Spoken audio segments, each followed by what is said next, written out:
హైదరాబాద్ లో కూకట్పల్లిలో కల్తీ కల్లు తాగిన ఘటనలో ఒకరు మృతి చెందారు. దానికి సంబంధించిన బ్రేకింగ్ న్యూస్ చూస్తున్నాం. గాంధీ ఆసుపత్రిలో చికిత్స పొందుతూ సీతారాం అనే వ్యక్తి మృతి చెందినట్టుగా తెలుస్తోంది. మరో ఇద్దరిని గాంధీ ఆసుపత్రిలోనే చికిత్స అందిస్తున్నారు వైద్యులు. నిమ్స్ లో 12 మందికి చికిత్స కొనసాగుతోంది. నిమ్స్ కు చేరుకున్నారు మంత్రి జూపల్లి కృష్ణారావు.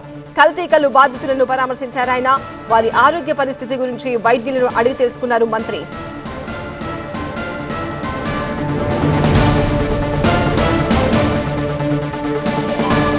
కూకట్పల్లిలో కల్తీ కల్లు తాగి అస్వస్థతకు గురైన కొంతమందిని వివిధ ఆసుపత్రులకు తరలించారు. అయితే కల్తీ కల్లు తాగిన ఘటనలో ఒక వ్యక్తి మృతి చెందినట్టుగా మనం బ్రేకింగ్ న్యూస్ చూస్తున్నాం. గాంధీ ఆసుపత్రిలో చికిత్స పొందుతూ సీతారాం అనే వ్యక్తి మృతి చెందాడు. మరో ఇద్దరికి గాంధీ ఆసుపత్రిలోనే చికిత్స కొనసాగుతోంది. ఇక నిమ్స్ హాస్పిటల్లో 12 మందికి చికిత్స కొనసాగుతోంది. నిమ్స్ కు చేరుకున్నారు మంత్రి జూపల్లి కృష్ణారావు. కల్తీ కల్లు బాధితులను పరామర్శించారాయన.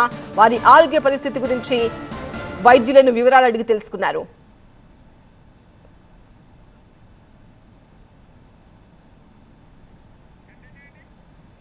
కూకట్పల్లిలో కల్తీ కల్లు తాగి అస్వస్థతకు గురైన బాధితుల సంఖ్య పెరుగుతోంది. మొత్తం 15 మంది అస్వస్థతకు గురైనట్టు ప్రకటించారు అధికారులు. నిమ్స్ లో ప్రస్తుతం 12 మంది బాధితులకు చికిత్స కొనసాగుతోంది. గాంధీలో 2 చికిత్స తీసుకుంటున్నారు. రామ్దేవ్ హాస్పిటల్లో మరొకరికి ట్రీట్మెంట్ అందుతోంది. 15 మందిలో మానప్ప అనే వ్యక్తి పరిస్థితి విషమంగా ఉన్నట్టుగా తెలుస్తోంది. కల్లు శాంపిల్స్ ల్యాబ్ కు పంపి పరీక్షలు చేస్తున్నారు అధికారులు. కల్లు సేవించిన 3 కల్లు కాంపౌండ్లను కూడా సీజ్ చేశారు ఎక్సైజ్ అధికారులు.